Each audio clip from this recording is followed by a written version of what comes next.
La vida cristiana normal. Por Watchman Nee.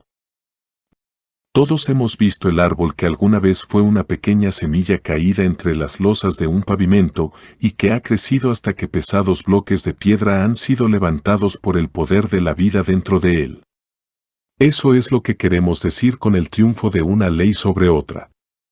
Precisamente de esta manera Dios nos libera de una ley introduciendo otra ley. La ley del pecado y de la muerte está ahí todo el tiempo, pero Dios ha puesto en funcionamiento otra ley, la ley del Espíritu de vida en Cristo Jesús, y esa ley es lo suficientemente fuerte como para librarnos de la ley del pecado y de la muerte. Verás, es una ley de vida en Cristo Jesús, la vida de resurrección que en él ha encontrado la muerte en todas sus formas y triunfó sobre ella, Efesios 1:19-20. El Señor Jesús habita en nuestros corazones en la persona de su Espíritu Santo, y si le permitimos tener un camino claro y nos comprometemos con Él, descubriremos que Él nos guardará de la antigua ley.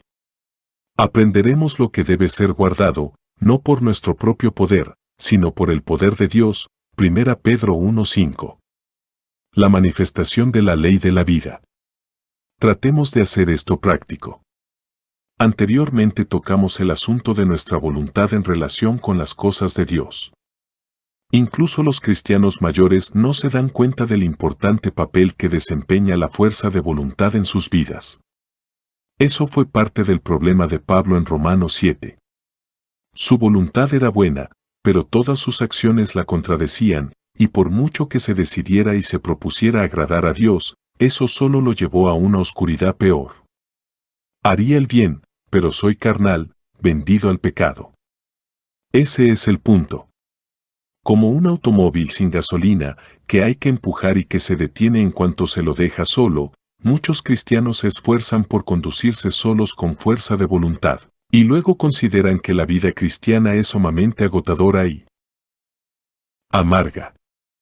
Algunos incluso se obligan a decir, aleluya, porque otros lo hacen, aunque admiten que no tiene ningún significado para ellos.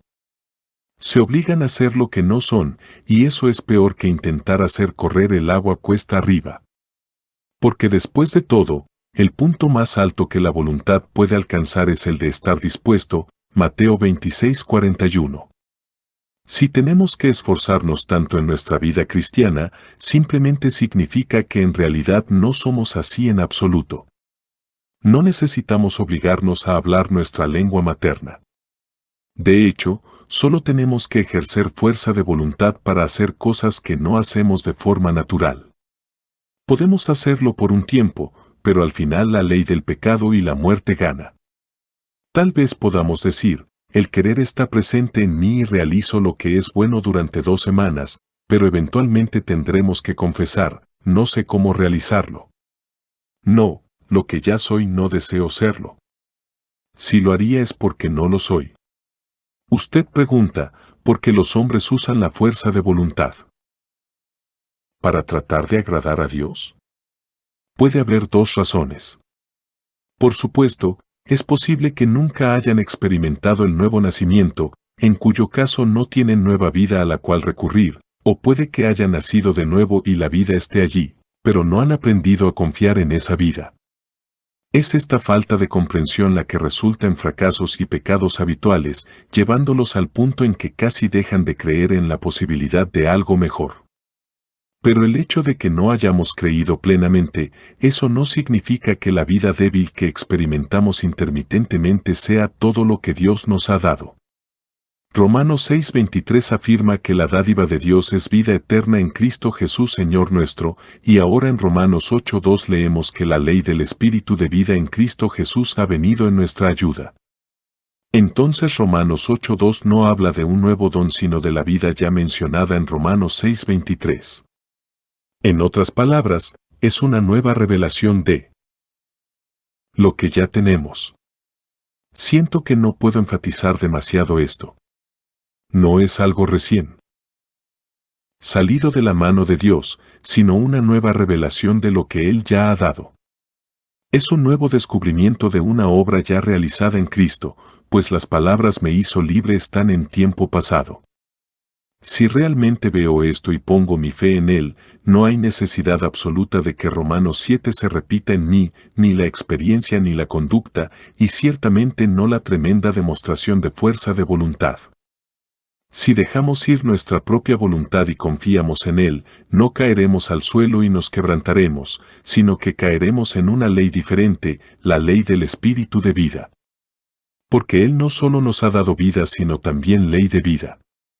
Y así como la ley de la gravedad es una ley natural y no el resultado de la legislación humana, así la ley de la vida es una ley natural, similar en principio a la ley que mantiene nuestro corazón latiendo o que controla el movimiento de nuestros párpados.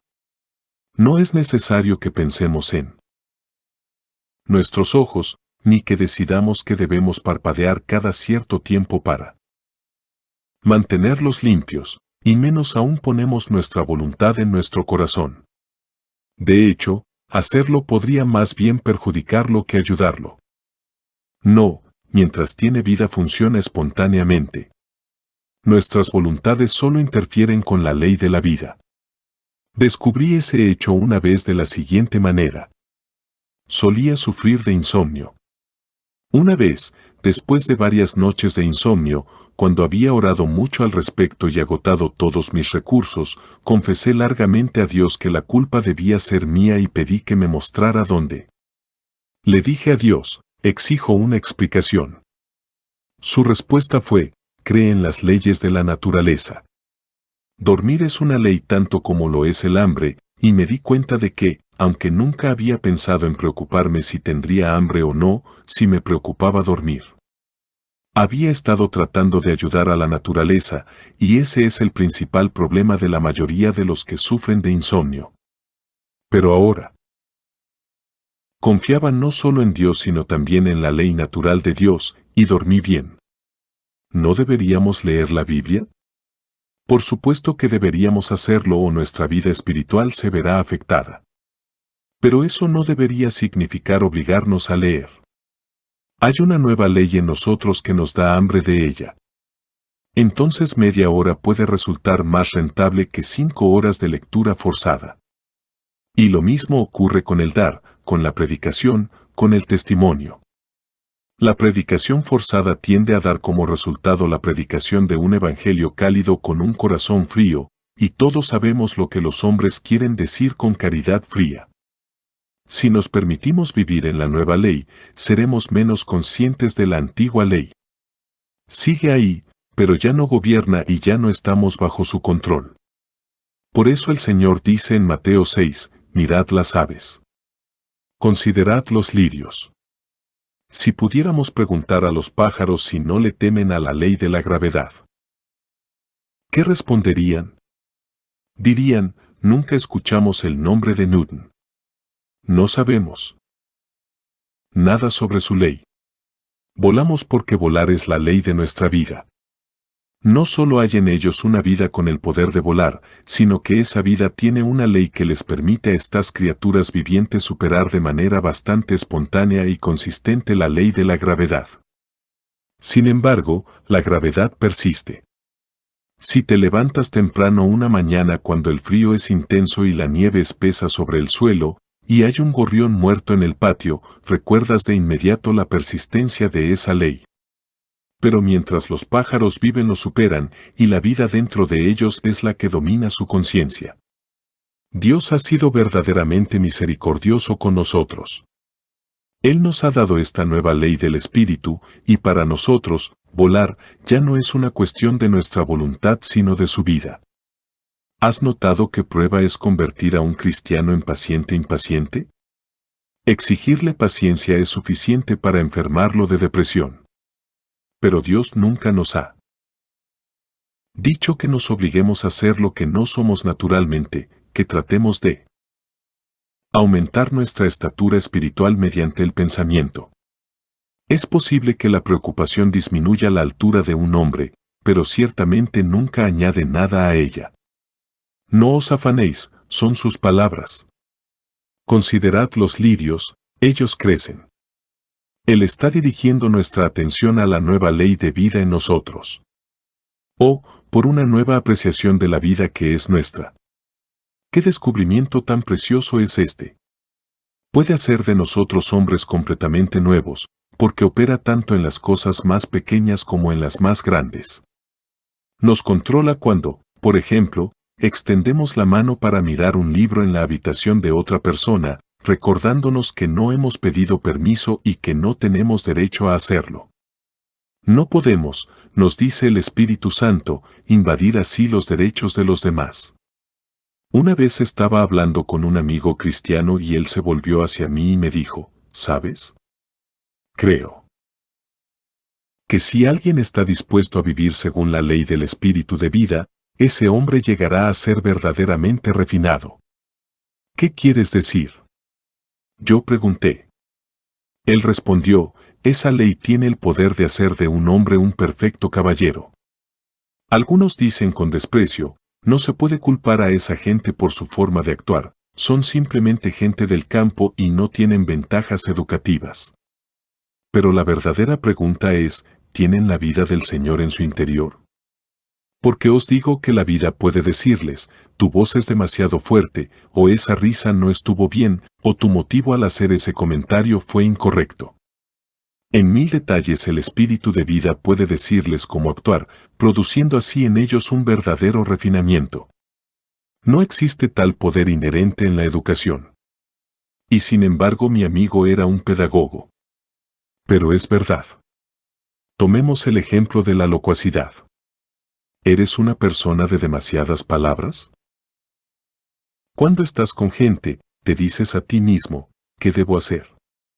Soy cristiano, pero sí. Voy a glorificar el nombre del Señor, simplemente no debo hablar tanto. Así que hoy déjame tener mucho cuidado para mantenerme bajo control. Y durante 1 o 2 horas lo consigues, hasta que, con algún pretexto, pierdes el control y, antes de saber dónde estás, te encuentras una vez más en dificultades con tu lengua locuaz. Sí, estemos plenamente seguros de que aquí la voluntad es inútil. Para mí exhortarlos a ejercer su voluntad en este asunto sería ofrecerles la vana religión del mundo, no la vida en Cristo Jesús.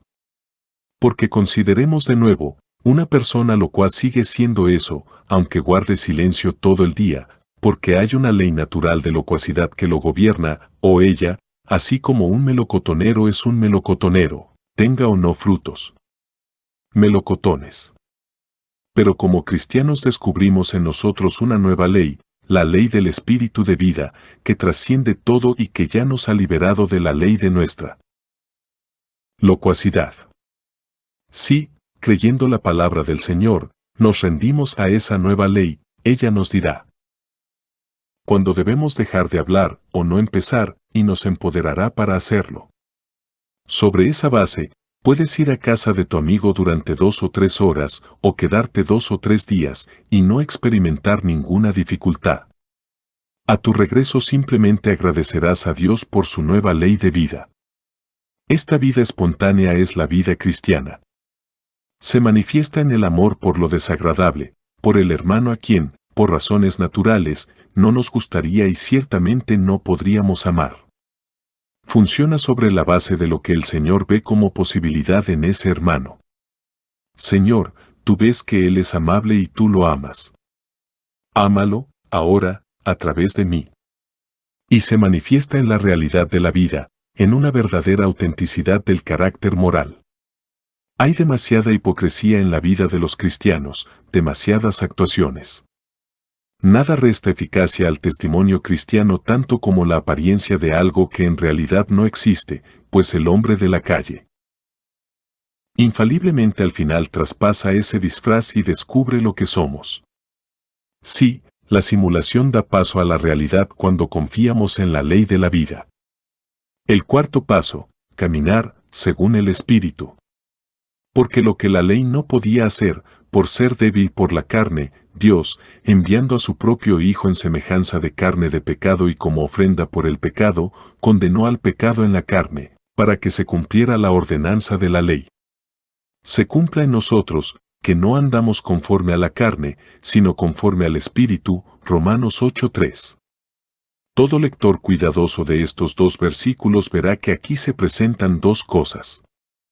Son, en primer lugar, lo que el Señor Jesús ha hecho por nosotros y, en segundo lugar, lo que el Espíritu Santo hará en nosotros. La carne es débil, en consecuencia, la ordenanza de la ley no puede cumplirse en nosotros según la carne. Recuerde, aquí nuevamente no se trata de salvación sino de agradar a Dios. Ahora. Bien, debido a nuestra incapacidad, Dios tomó dos pasos. En primer lugar, intervino para abordar el corazón de nuestro problema. Envió a su Hijo en la carne, quien murió por el pecado y al hacerlo condenó el pecado en la carne.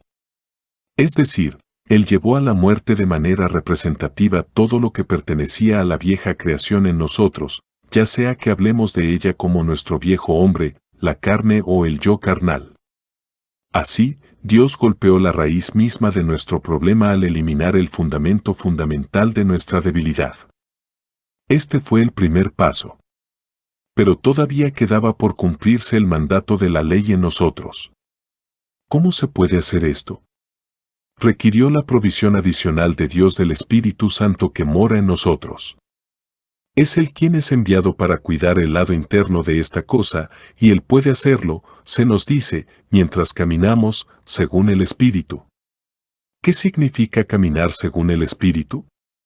Significa dos cosas. En primer lugar, no es una obra, es un paseo.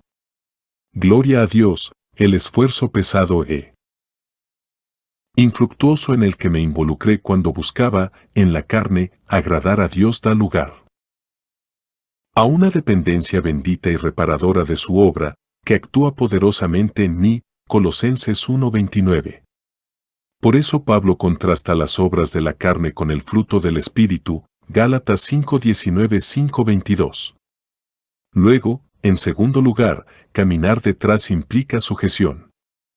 Andar según la carne significa que cedo a los dictados de la carne, y los siguientes versículos en Romanos 8:5-8 dejan claro a dónde me lleva eso. Solo me pone en conflicto con Dios. Andar según el Espíritu es estar sujeto al Espíritu. Hay una cosa que el hombre que camina según el Espíritu no puede hacer, y es ser independiente de él. Debo estar sujeto al Espíritu Santo. La iniciativa de mi vida debe ser con Él. Solo cuando me entregue a obedecerlo encontraré que la ley del Espíritu de vida está en plena operación y que la ordenanza de la ley, todo lo que he estado tratando de hacer para agradar a Dios, se cumple, ya no por yo sino en mí. Todos los que son guiados por el Espíritu de Dios, estos son hijos de Dios, Romanos 8:14. Todos conocemos las palabras de la bendición de 2 Corintios 13:14, la gracia del Señor Jesucristo, el amor de Dios y la comunión del Espíritu Santo sean con todos vosotros. El amor de Dios es la fuente de toda bendición espiritual, la gracia del Señor Jesús ha hecho posible que esa riqueza espiritual llegue a ser nuestra, y la comunión del Espíritu Santo es el medio por el cual se nos imparte.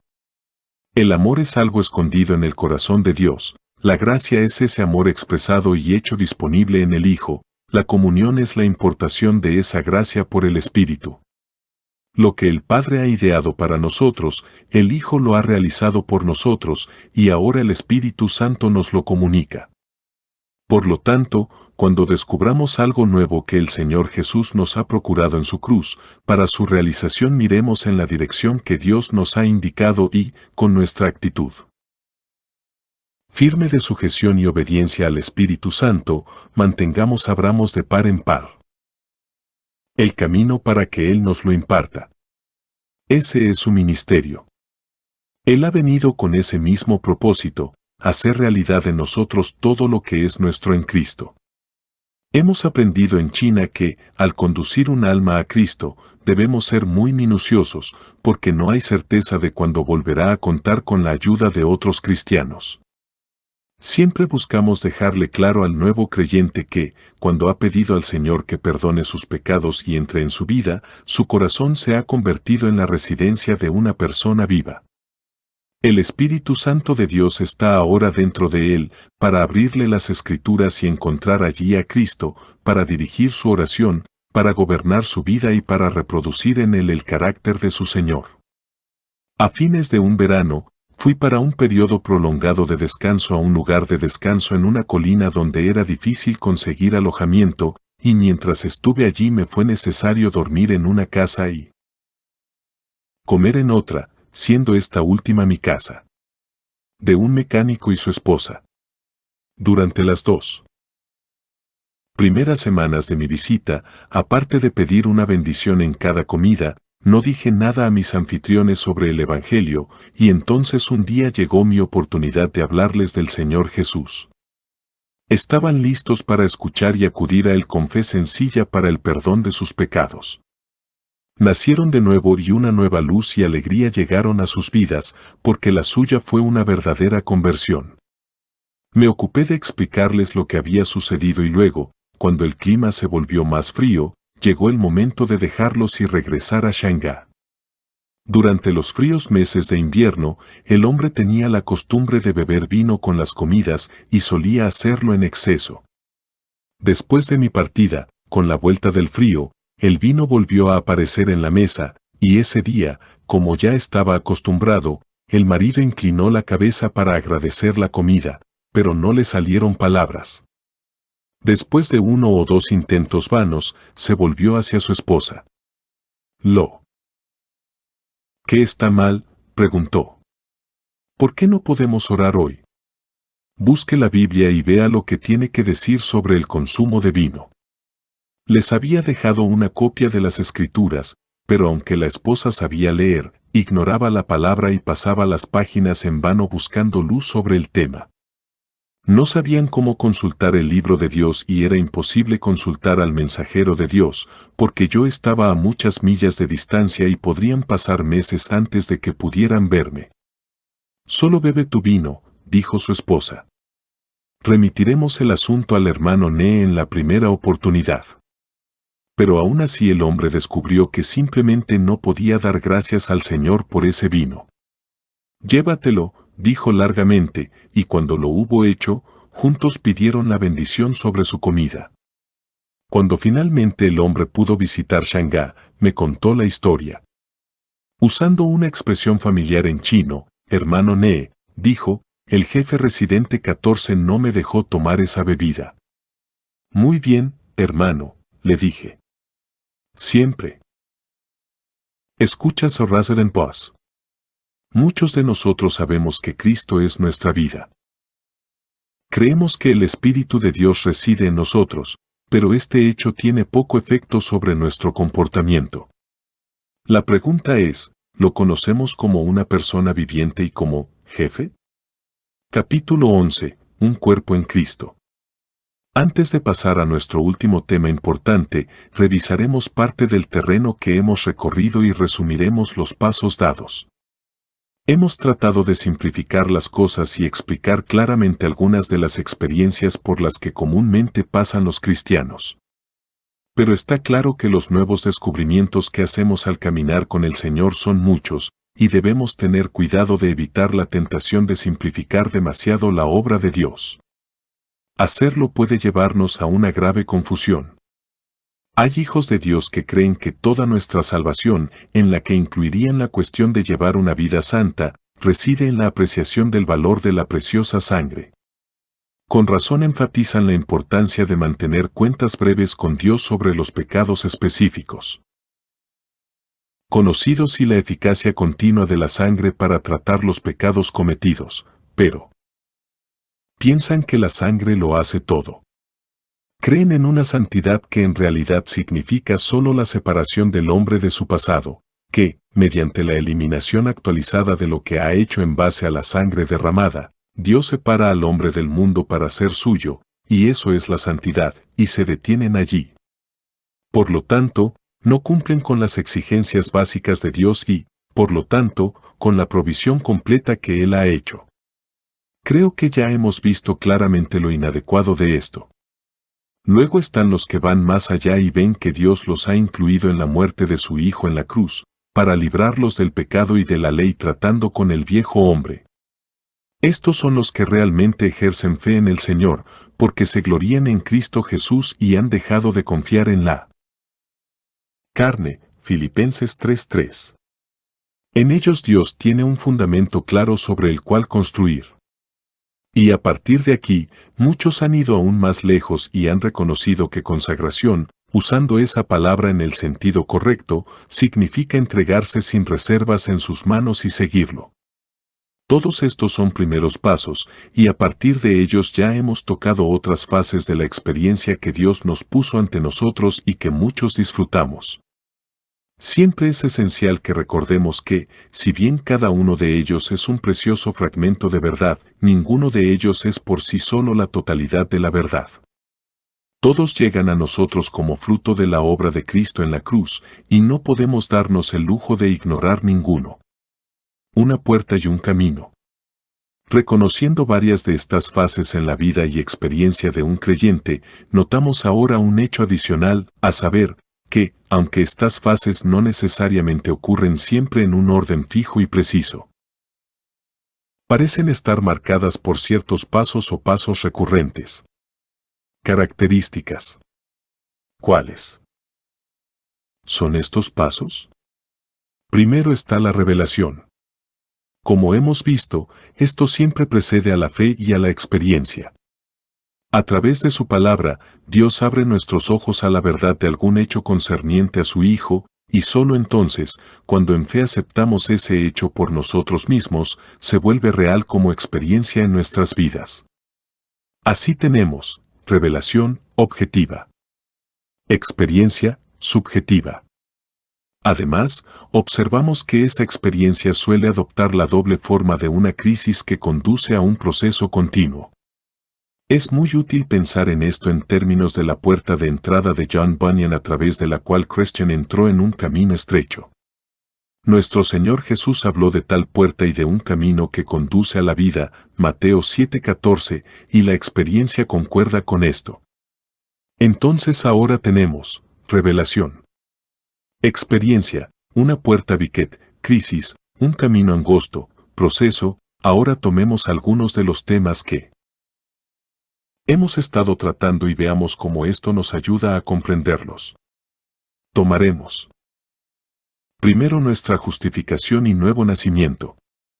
Esto comienza con una revelación del Señor Jesús en su obra expiatoria por nuestros pecados en la cruz. Sigue la crisis de arrepentimiento y fe, la puerta de entrada, por la cual inicialmente somos acercados a Dios. Efesios 2:13, y esto nos lleva a un caminar de comunión mantenida con Él, el camino angosto, al cual la base de nuestro acceso diario sigue siendo la preciosa sangre. Hebreos 10:22, 10:29. Cuando llegamos a la liberación del pecado, nuevamente tenemos tres pasos: la obra de revelación o conocimiento del Espíritu Santo, Romanos 6:6, la crisis de fe o ajuste de cuentas, Romanos 6:11, y el proceso continuo de consagración o presentarnos a Dios, Romanos 6:13, sobre la base de un caminar en novedad de vida. Consideremos a continuación el don del Espíritu Santo. Esto también comienza con una nueva visión del Señor Jesús exaltado al trono, que desemboca en la experiencia dual del Espíritu derramado y del Espíritu que mora en nosotros. Yendo un paso más allá, al asunto de agradar a Dios, encontramos nuevamente la necesidad de iluminación espiritual para que podamos ver los valores de la cruz con respecto a la carne, es decir, toda la vida propia del hombre. Nuestra aceptación de esto por fe nos lleva de inmediato a una experiencia de portal, Romanos 7:25, en la que inicialmente dejamos de hacer y aceptamos por fe la poderosa obra de la vida de Cristo para satisfacer las demandas prácticas de Dios en nosotros.